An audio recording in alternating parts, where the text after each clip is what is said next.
ఊరికి వెళ్ళిన నేను లేను, ఇంటికాడ లేను, ఊరికి వెళ్ళినా. నా కొడుకు పిల్లలు చూస్తాను, ఊరికి వెళ్ళిన నేను.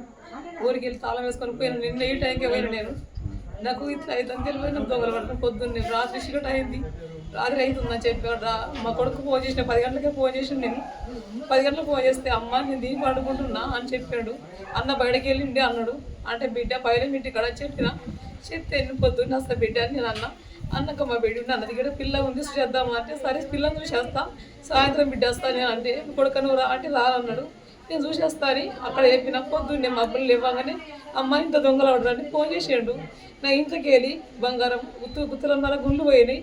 2 జతల పట్టుగొలుసులు 22 తులాలు ఒక్క జత మన కొన్నాము.